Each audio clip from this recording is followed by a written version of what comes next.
Thanks. Thanks, Alex. Hello, everybody, and a warm welcome to the Effective Marine Protected Areas Action Track, which is titled Towards Greater Protection of Our Pacific Marine Heritage. My name is Paul van Nimwegen. I am the Protected and Conserved Areas Program Coordinator with IUCN Oceania. IUCN defines a protected area as a clearly defined geographical space recognized, dedicated and managed through legal or other effective means to achieve the long-term conservation of nature with associated ecosystem services and cultural values. Conserved areas is a broader umbrella term focusing on area-based management that produces effective conservation outcomes, which encompasses protected areas. Today, we have a series of pre-recorded lightning talks by regional experts that explore the status and successes of marine area-based conservation measures. This will be followed by a short Q&A session with the presenters. Vi Jumblot from SPREP will start out by providing a succinct but detailed review of the status of MPAs in the region. Dr. Hugh Govan would then draw on his many years of experience working with communities in the region to explore the human-ecological nexus of this conservation intervention. Next, Dr. Sangeeta Mangabai will highlight an innovative sustainable financing solution that has been successfully implemented here in Fiji.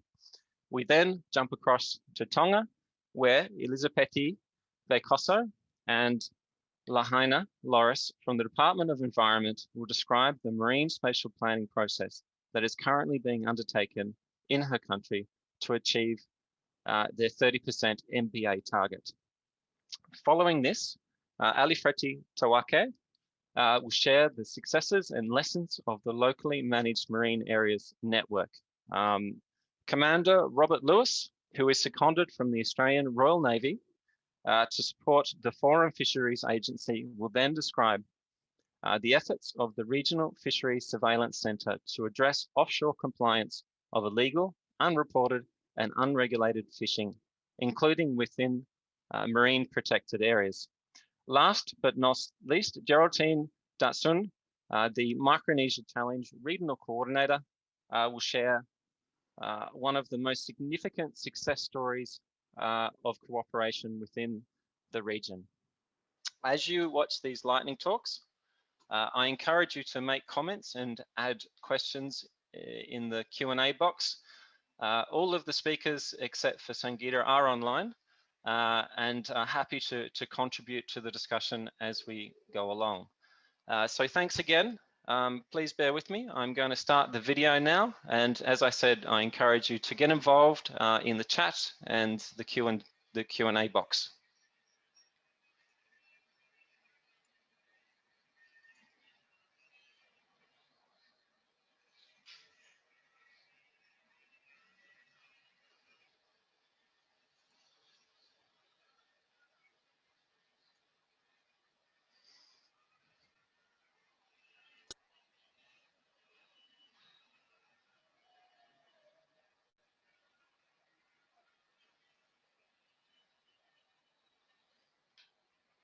Hello and greetings. The region is increasingly moving to set aside the marine areas for conservation, and over the past decade, marine coverage has increased dramatically. For example, the Cook Islands, New Caledonia, Pitcairn Islands, Palau, and most recently, Niue, have placed all or most of their exclusive economic zones under some level of protection. Around 13% of countries and territories have achieved their commitments for marine coverage. Protected marine areas currently cover 5.6 million square kilometers, or a region-wide coverage within the EEZs of 19.5%. Now, this is slightly higher in relative terms than the global figure of 17.2% within national jurisdictions. The high-level marine coverage in Oceania is largely due to a small number of large-scale marine protected areas, which cover almost 100% of the area. 29 marine ecoregions and pelagic provinces lie partially or fully within the EEZs of the region. 13 of these have 10% or more of their extent within protected areas. The results suggest significant differences in the extent to which ecoregions are protected in Oceania. The overall proportion of key biodiversity areas covered by protected areas in the region remains low, with approximately 10% of mapped KBAs being fully protected and 26% partially protected. While there has been an increase in the coverage of important bird areas, or IBAs, over the last decade, according to the Intergovernmental Platform for Biodiversity and Ecosystem Services, coverage of IBAs within protected areas was at 27% in 2017. Now, this is considered to be quite a low number, and the remaining 64% of KBAs are not included in protected areas.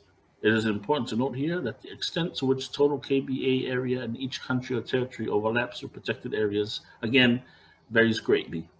The World Database on Protected Areas has current limitations owing to some countries reporting different figures in their 6 CBD national reports. And although 74% of countries and territories in the region have at least partially updated their WDPA data in the last 5 years, subsets of the data remain out of date. Some MPAs in the region still do not have boundary data captured on the WDPA, with about 26% of countries and territories having more point data than polygon data. Importantly, within the protected area dataset, 44% of points have the governance type of local communities or indigenous peoples, compared to 38% of polygons. This may indicate a correlation between the lack of boundary data and community governance arrangements. Again, conflicting data sets sometimes exist across different agencies, and in certain cases, a lack of interagency coordination has made the task of consolidating one agreed national data set a difficult task. There is a wide recognition that protected areas that are managed and governed by private actors, indigenous peoples, and local communities are underreported to the WDPA. This is particularly relevant for the region, where community-based management is predominant. For example, in a dataset recently submitted by Samoa's government for review by SPREP, nearly 74% of 200 sites were designated as either community-based or community conserved. Some communities and governments are reluctant to share their protected area data and/or formalize their conservation areas, perceiving that it could minimize their autonomy and affect their customary rights to the areas and their resources. As with most of the world, other effective area-based conservation measures, or OECMs as they are known, have yet to be formally mapped in Oceania. To recap, Oceania is making a significant contribution to the global effort to conserve biodiversity, with over 30% of countries and territories in the region exceeding the Aichi Target 11 benchmark for marine coverage. However, gaps and shortfalls in marine coverage endure, with 64% of key biodiversity areas remaining unprotected and numerous ecoregions being below representation targets. Regional coordination will continue to be important for provision of technical support and mobilization of funds to national and on-the-ground initiatives. Further effort and investment is needed to create and manage networks of fully connected and representative marine protected areas, which for the region can play an essential role in climate change adaptation and food security, while continuing to conserve the region's unique marine biodiversity. It is important to keep in mind that protection does not stop at percentage, meaning that while spatial extent of protected areas is easy to quantify, it provides little information about the quality of the area itself or of the protection provided and the resulting impact on biodiversity. Lastly, accurate data supports our understanding of the state of protected and conserved areas in the region. Further mapping of area-based conservation measures are required, and this process should be carried out in collaboration with the informed consent of local communities and rights holders. Furthermore, country data updates for the WDPA are needed to support national level decision-making and reporting. Thank you.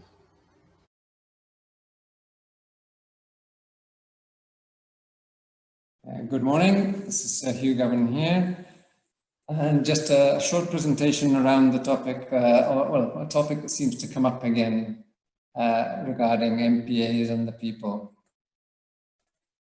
Back in the 1990s, early attempts at promoting MPAs in the Pacific had relatively few positive results, and a proliferation, or hardly a proliferation, but quite a number of paper parks emerged.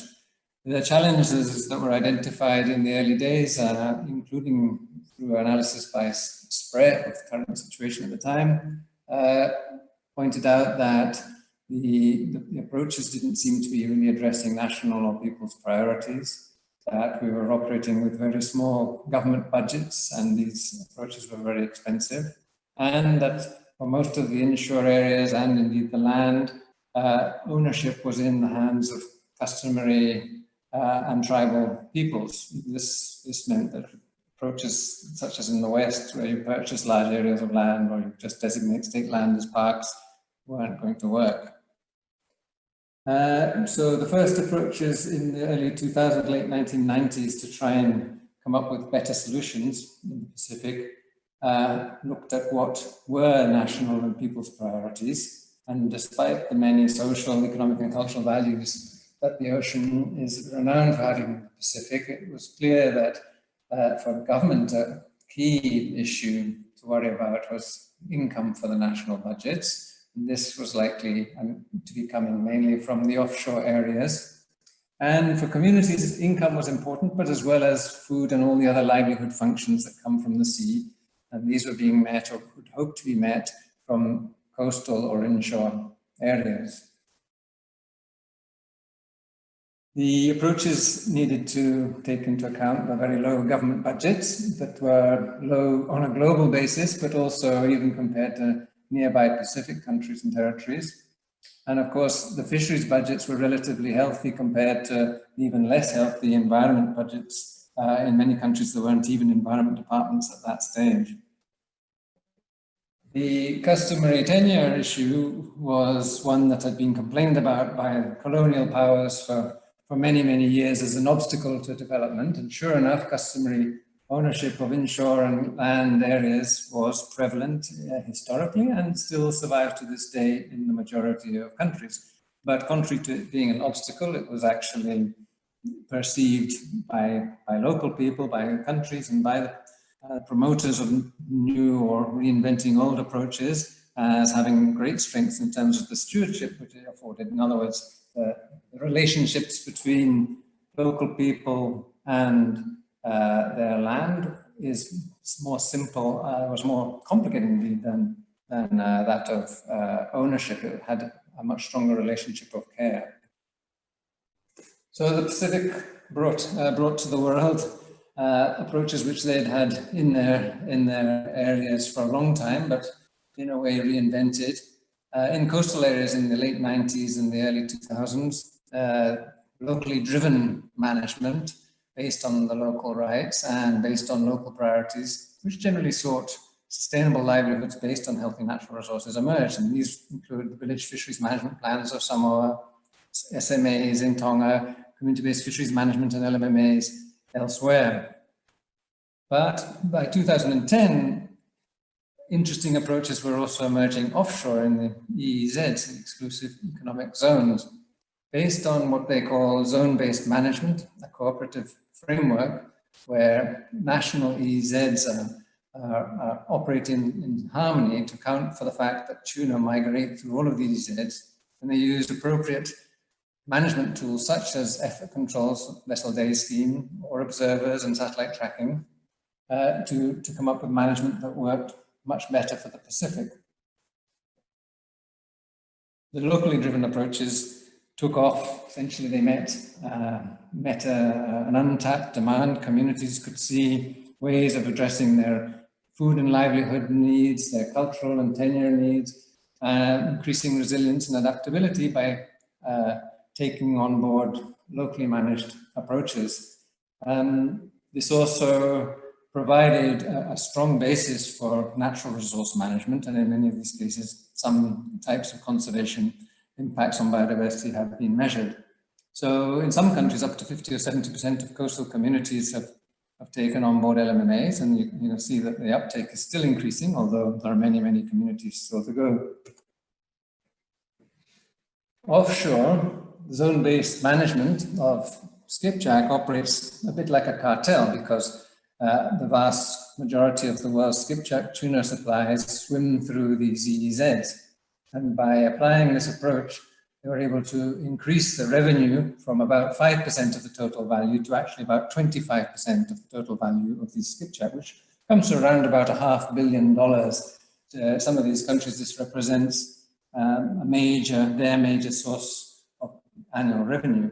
But on top of that, they were able to exert management in terms of keeping stable stocks of skipjack and also controlling other activities, bycatch, fish aggregating devices and so on, and excluding fishing from high seas pockets by making these conditions of the licenses that they were giving out when they still are.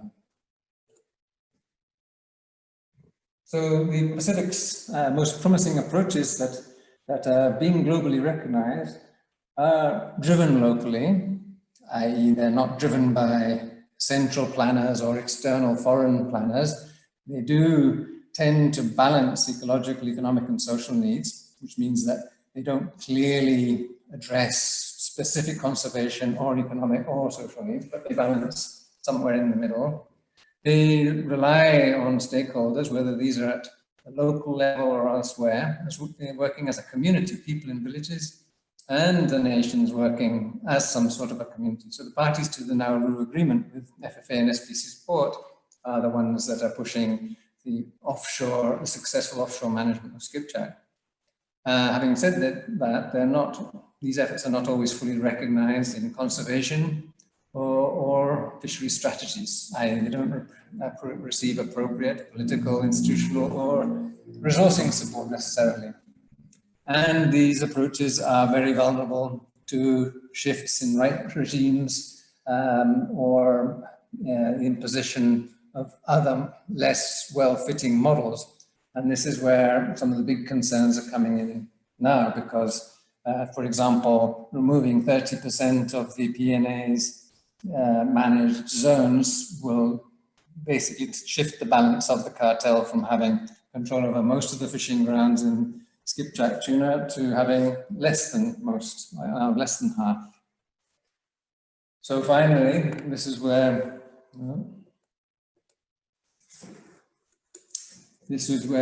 we need to take great care in the way forward at the moment, and especially in view of the strong calls for 30% of the oceans to be set aside by 2030, which may undermine or even completely remove and replace working tools such as LMMAs and the PNA approach with unproven ones in the Pacific. So it would be really useful if those that are considering or promoting a 30 by 30 approach work actually first with the existing models and experts, talking to fisheries experts, the PNA, LMMA and so on, to see what can be done to improve and build on these successful models to maximize their potential conservation and livelihood impacts. To be able to reach all communities, we're well on the way to do that in terms of local villages and communities, but how can we reach more? And to see how these lessons can be applied to improve the management of all offshore fish stocks and other species, including incidental catch and other threats in the open ocean.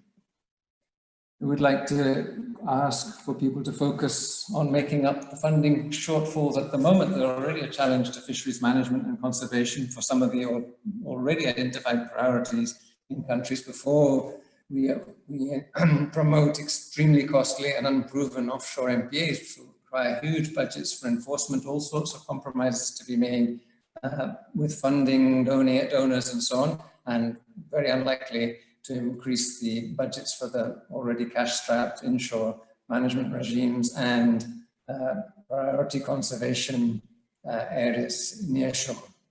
After all, MPAs are not the best tool for migrating species, and that is a scientific consensus. So I'll leave you with that. Thank you very much.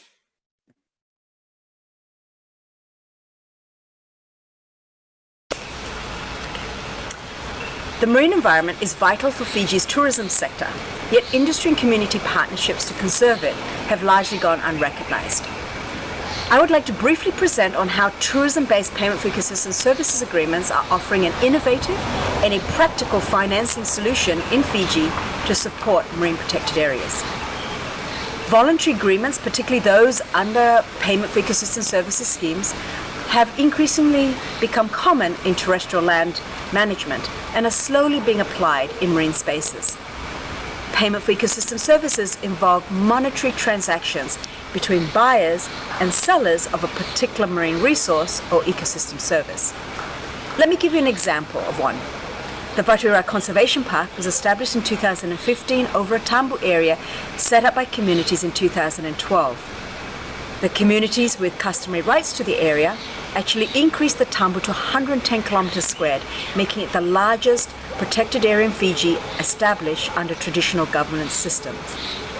The conservation park has been set up by local communities with rights over the land and water in partnership with locally based tourism operators.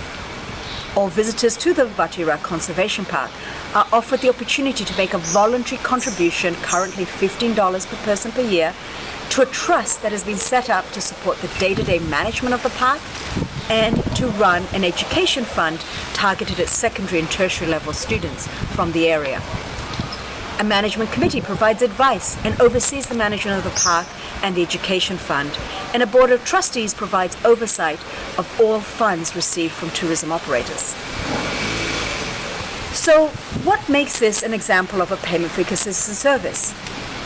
Well, it meets a number of criteria. First of all, there's a contractual agreement that is largely voluntary in nature.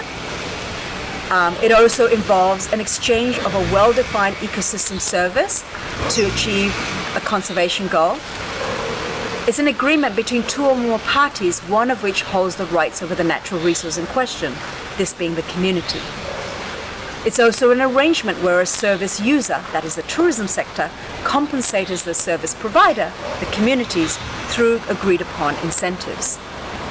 And it is only maintained if the provider continues to supply the ecosystem services. So what this means, and this is very important about payment for ecosystem services, is they create these codependent relationships that are really dependent on both sides following the rules. The communities continue to abide by the tambu area, the rules that they set up around no fishing in that area, and at the same time the tourism operator then generates funds through visitors to the park to go and support education for school children and tertiary level students, as well as the management of the park. Now, this example from Fiji is not unique, and a study led by the Wildlife Conservation Society from 2015 actually documented the extent and scale to which payment for ecosystem services schemes between tourism operators and indigenous resource-owning communities are used in Fiji, and their contribution to biodiversity conservation, to fisheries management, and to sustainable financing. The study found that more than half the operators interviewed were involved or becoming involved in some form of agreement focused largely on temporary or permanent no-take marine protected areas. And of this, interestingly, only 28% of these were using explicit economic incentives with the resource owners as some sort of payment. So a financial payment, or there was a provision of infrastructure, or very specific employment opportunities relating to the marine conservation, the park itself. The remaining 72% of tourism operators identified that they provide broader benefits, such as sustainable marine resources or general employment in the tourism sector, for example, being hired by a hotel. So the utilization of a payment for ecosystem service scheme in Fiji to conserve marine resources for continued use by the tourism industry while providing spillover and positive impacts on community fishing grounds represents a much larger opportunity to translate the ecosystem services provided by the marine environment into an effective tool for biodiversity conservation and sustainable fisheries management, while building mutually beneficial private sector community partnerships. Lastly, voluntary agreements, I'd like to add, in the right local context, can be effective for jointly achieving conservation and human well-being goals, while creating a financial mechanism to support marine protected areas in the long term. Thank you.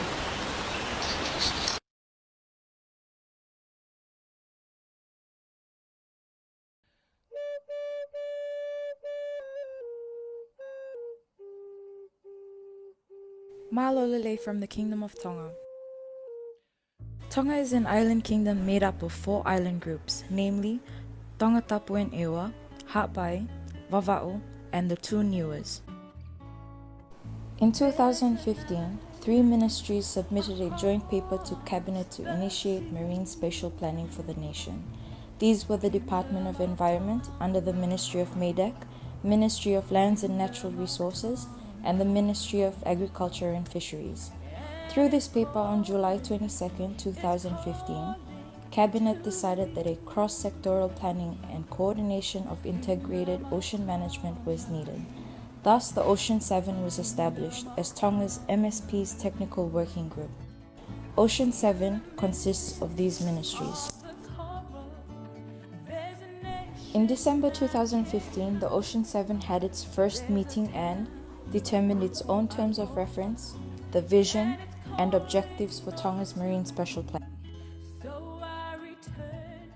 Between 2015 and 2017, there was collation of over 140 spatial data sets including the environmental, biological, uses and risk variables, which were then assessed and prepared for use in marine special planning. In addition, in July 2016, there was analysis of 91 instruments to assess the legal basis for marine special planning in Tonga. In December 2016, the National Marine Ecosystem Service Valuation Report was completed. In May 2017, a typology of ocean management areas for Tonga was defined. In June 2017, at the UN Ocean Conference voluntary commitment, Tonga made a commitment of 30% marine protected areas by 2020. In August 2017, the report defining 38 biophysically special, unique marine areas of Tonga was launched by the Deputy Prime Minister. In April 2018, the report on the 25 bioregions that describe all of Tonga's marine environment was launched. April 2018, the placement guidelines for ocean management areas was approved by Ocean 7. In May 2018, the Cabinet made a decision to initiate comprehensive consultations upon their intent to build a national marine spatial plan, inclusive of a network of 30% marine protected areas.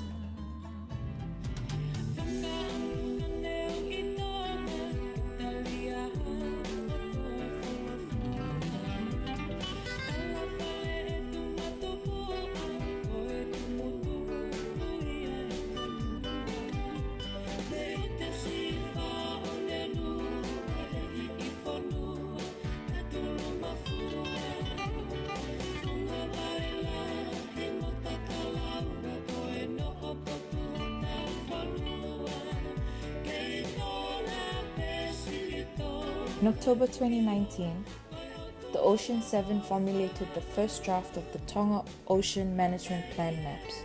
Moreover, in November 2019, the first draft of the Tonga Ocean Management Bill was completed.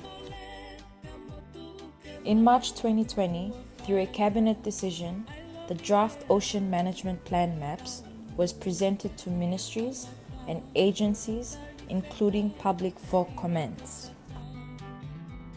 One of the lessons learned from the MSP process was the importance of building trust and good working relations. The MSP program, since it started in 2015, has helped to strengthen the coordination and collaboration not only within the government ministries, but with other stakeholders too. The participation of the community from the rounds of consultation ensures community ownership of the MSP, so when the plan is ready, the communities will assist with the monitoring, compliance and enforcement measures. As witnessed, the strong ownership and leadership have helped to move the process forward faster. The commitment from the government to safeguard Tonga's EEZ and territorial waters for all Tongans and choosing to develop a comprehensive ocean plan that protects 30% of its waters. They serve to ensure that Tonga is securing a sustainable future, not only for the current generations, but generations to come. Malo Aupito.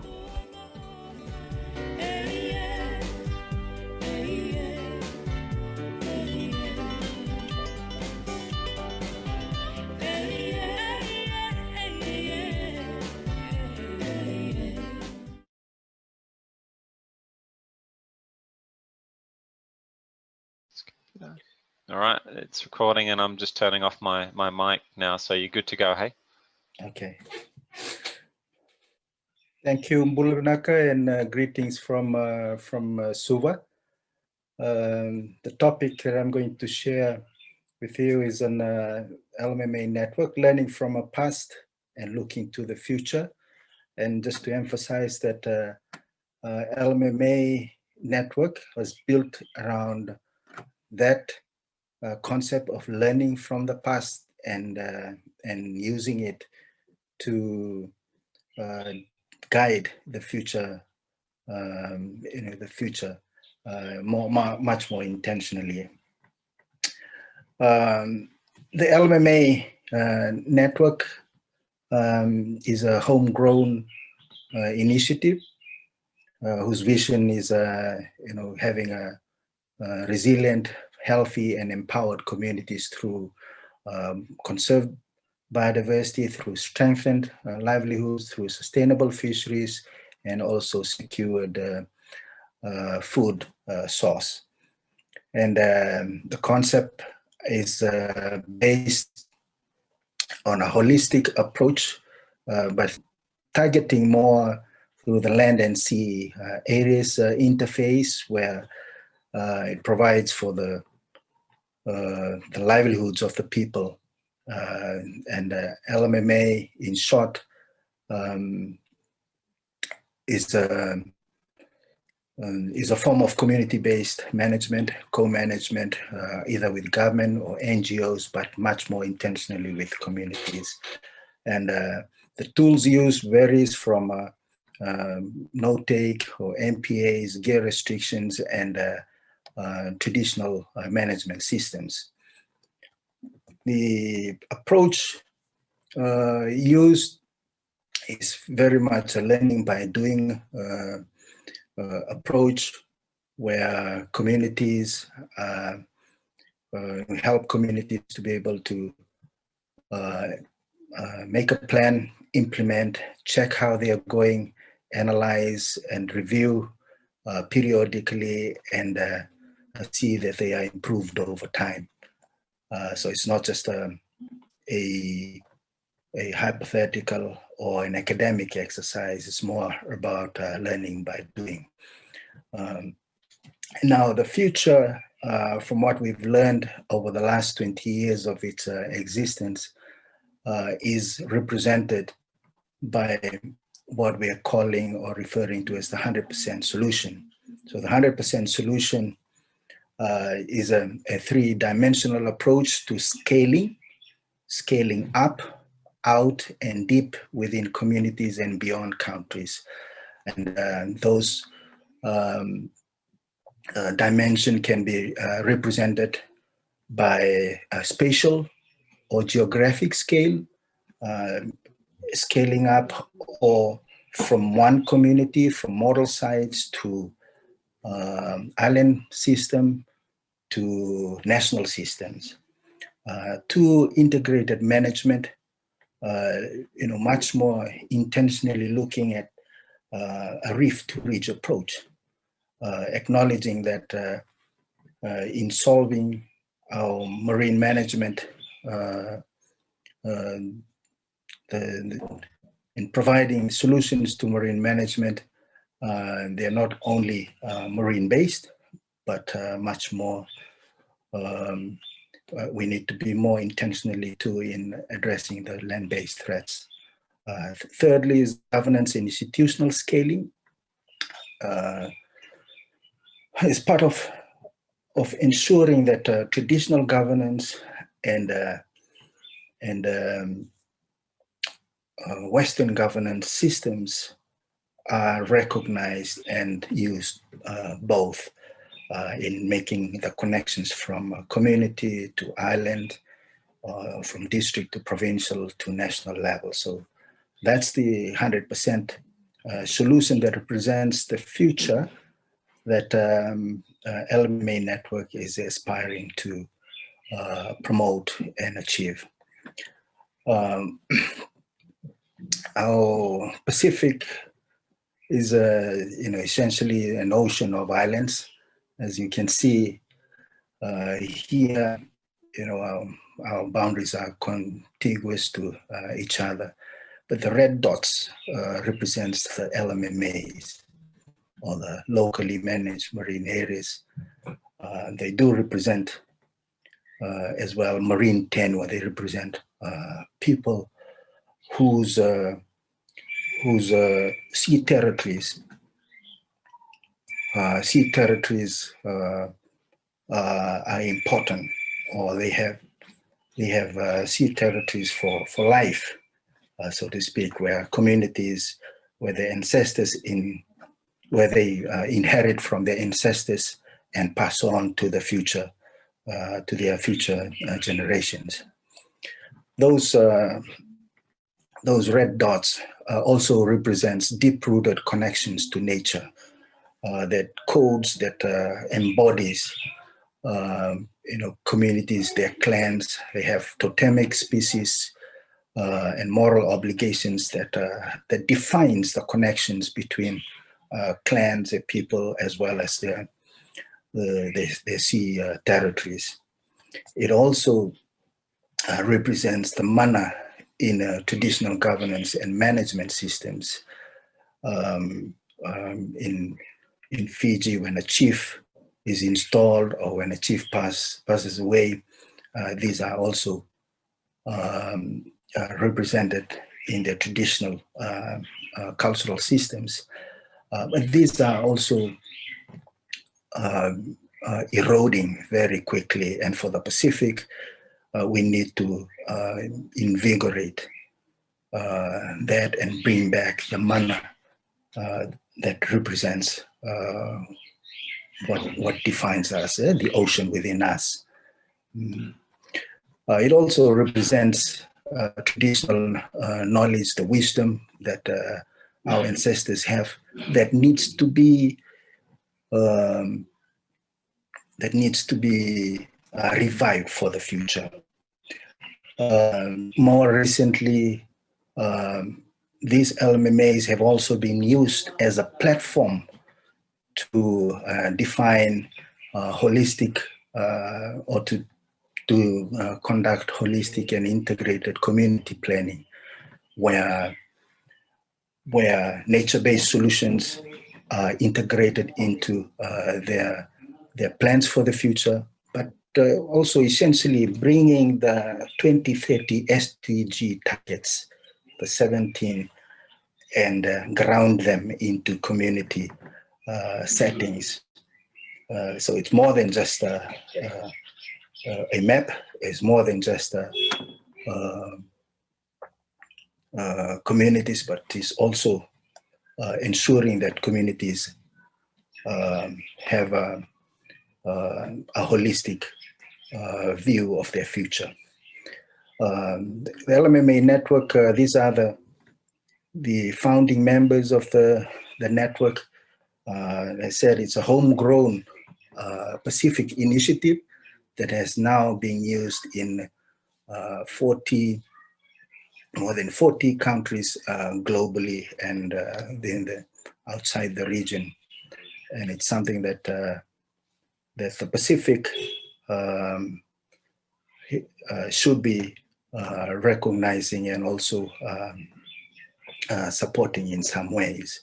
As a case study, I'll use Fiji to see how we've evolved from the initial stages of the last 20 years to very close to achieving the 100% solution. So in the mid-90s, Fiji started with a few communities from the Rata, and by 2005, they've already achieved 30% of the inshore areas. And this also inspired the Fiji government or the Fiji commitment through the small island developing states in 2005. But it represents people working together to be able to achieve that. By 2015, the network through NGOs and partners have achieved 79% coverage of Fiji's inshore fisheries and around 470 villages. And this was the basis of communities challenging each other that 100% is not impossible. And that also formed their commitment to UN Ocean that by 2025, 100% of Fiji's customary areas will be locally managed. Will be locally managed, and that also represents their gift to their children or to our children. The 100% solution is not only a map or a space in the ocean, but it represents people, a network of communities who are working to achieve or to build healthy, resilient, and empowered communities through food security, sustainable livelihoods, healthy ecosystems and people, fair partnerships, ensuring their heritage or their legacy continues on, and having stewardship. And let me end with this slide by outlining some of the challenges and solutions. First is that, yes, there is, across the Pacific, there is a tension between the concept of 100% management versus 30% protection or marine protected areas. But in our view, that this has to be discussed much and approached intentionally by our countries. 100% solution includes the 30% protection, but the reverse cannot be, is not the same. And secondly, solution-oriented community approaches and empowerment needs to be intentional. And last point around networking, what we found and what we think is also the future is that our networking is the key, or working together is the key, that the sum of our collective efforts is more than the sum of our individual efforts, greater than the sum of our efforts. And through networking, we also appreciate the value of learning, self-reflections, and valuing mistakes as learning opportunities. And lastly, around networking, what we've seen, and I think is also useful for the Pacific and the future, that we need to value unity more over ability, working together much more intentionally, horizontally within a community, and also vertically from communities to provincial and up to national level, and also regional level. Thank you.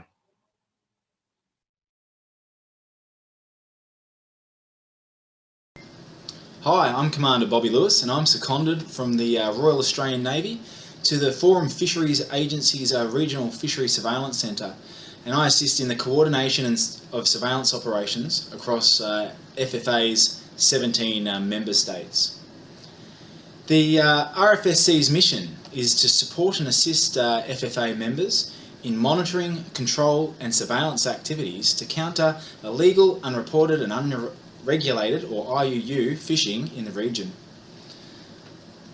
We do this through the provision of a reliable, analysed and risk-assessed regional surveillance picture, or a common operating picture, which alerts members of potential IUU fishing in their EEZ or in their adjacent high seas. A major effort of the RFSC is to assist in the coordination of air and surface surveillance. We conduct operations 365 days a year. However, we coordinate and lead 4 distinct 2-week regional operations, those being Operations Ribalang, Tui Moana, Island Chief and Kuru Kuru. These operations are intelligence-led and encourage interagency support within each nation.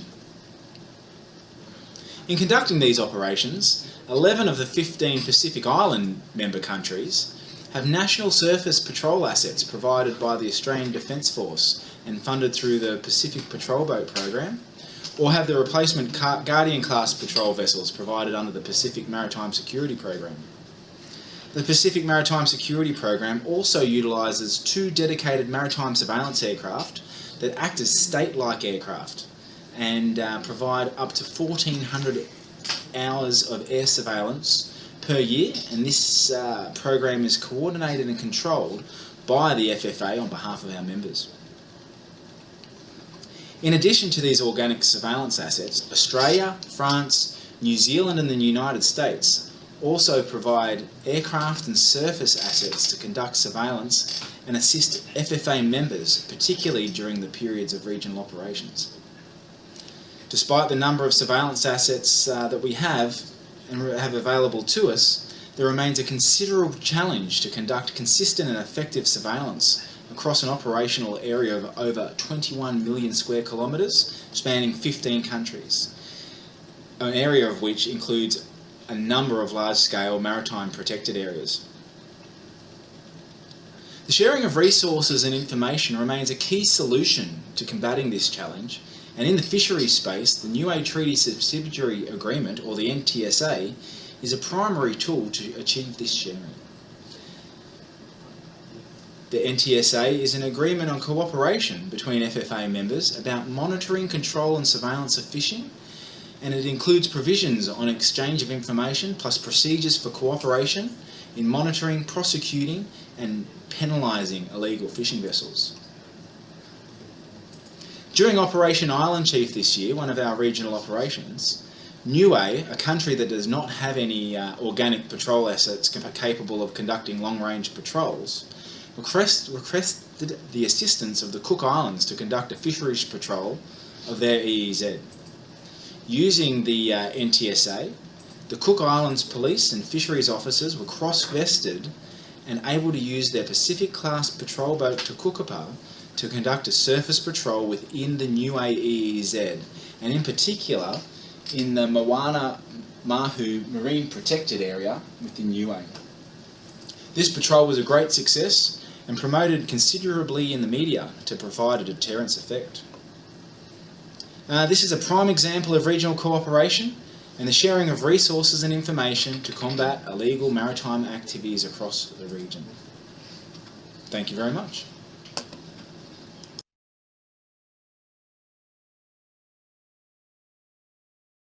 Half a day. My name is Geraldine Datswin, and I am the Micronesia Challenge Regional Coordinator. I will be presenting on the Science to Management success stories in the Micronesia Challenge. The Micronesia Challenge is a globally relevant example of what can be achieved by setting ambitious long-term goals supported by strong partnerships for impact on protected areas. This would not have happened without the support of our partners such as SPREP and the Pacific Island Roundtable for Nature Conservation, and we look forward to building on this over the next decade and beyond. In 2006, the leaders of the 5 Micronesian jurisdictions committed to effectively conserve at least 30% of nearshore marine resources and 20% of terrestrial resources across Micronesia by 2020. We now see many of these types of commitments globally, but at the time it was made, it was and still is globally significant, as it was a high-level political commitment made by the heads of government and directly addressed the frustration at the lack of engagement of political leaders in conservation-related efforts across the region. The Micronesia Challenge was inspired by a political commitment made by Fiji during the Mauritius International Meeting in 2005, and has since inspired and learned from other similar initiatives, including the Caribbean Challenge Initiative and the Aloha Plus Challenge, to name a few. All are connected through the Global Island Partnership. Since then, the Micronesia Challenge has placed more than 70 new areas under conservation across all jurisdictions. Capacity development efforts doubled the capacity and the speed of progress toward the goals of the MC, including 3,000 participants trained in conservation and almost 100 college certificates, degrees, and internships for youth due to programs such as the Micronesia Challenge Young Champion Internship and others mentioned on this slide, and much more. One significant outcome is the development of a regional marine database in 2018. It enables data analyses to be automated to provide answers to management questions within a day of collecting data. The database can be found at micronesiareefmonitoring.com. Effective communications products that translate monitoring findings into a more digestible format for the community is so important. 8 annual State of the Reef presentations have been produced, and at least 7 publications linked to 20 policies that include regulations or moratoriums on harvesting vulnerable species, minimum size limits, and gear restrictions and establishment of new protected areas have been developed. An example of a local MPA success story is the Nimpal Marine Conservation Area in Yap. Marine monitoring results has shown increased levels of target fish population within marine protected areas and as opposed to outside. They have had sustained success for the past 6 years due to leadership and community buy-in. Fishermen are now catching more and larger fish outside the MPA from spillover, so there is increased revenue going into the community. They started improving other MPA sites in Yap, and it is now doing the best in the entire Micronesia region. Regional success is that the new MC Micronesia Challenge 2030 goals now includes fisheries management as a focus for the next 10 years in all MC jurisdictions. Marine monitoring data shows that unsustainable fishing practices were the main driver of lower ecosystem scores in much of Micronesia. So now we are tracking fisheries data to inform management and policy. During the 24th Micronesia Island Forum in 2019, the leaders recognized the success of the first 15 years of the Micronesia Challenge and endorsed the new Micronesia Challenge 2030 goals to effectively manage 50% of marine resources, including the Exclusive Economic Zone or EEZ, and 30% of terrestrial resources by 2030. The goal now also includes a larger voice for fisheries management, reducing invasive species, restoring habitats, increasing sustainable livelihood opportunities, and climate resiliency in Micronesia. It will be globally launched during the high-level political forum on the SDGs in 2021. So we call on our regional and global partners to help us spearhead the next decade of action to make the Micronesia Challenge 2030 a reality to protect our precious marine and terrestrial environments for future generations. Email me at mcro.coordinator@gmail.com if you are interested to help. Thank you.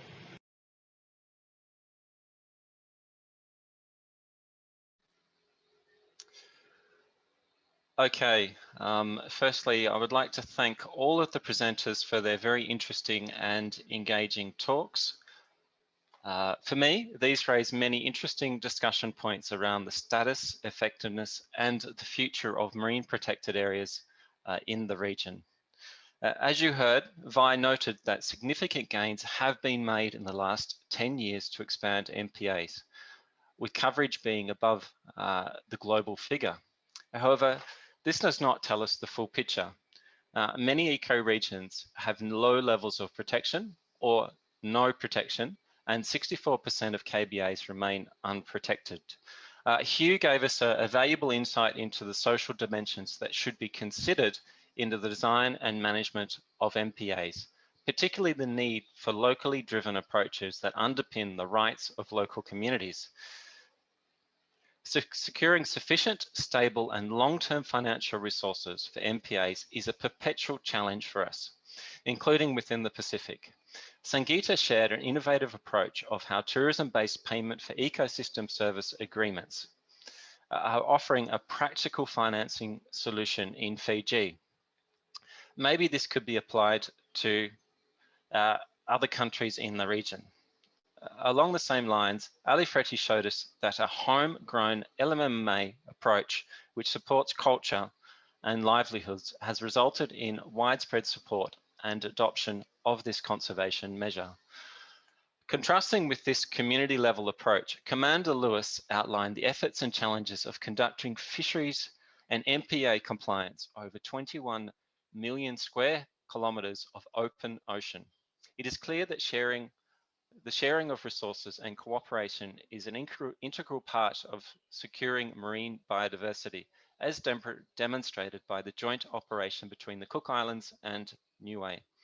Continuing with the theme of regional cooperation, the Micronesia Challenge stands out as an exemplar of what can be achieved by setting ambitious long-term goals supported by strong partnerships.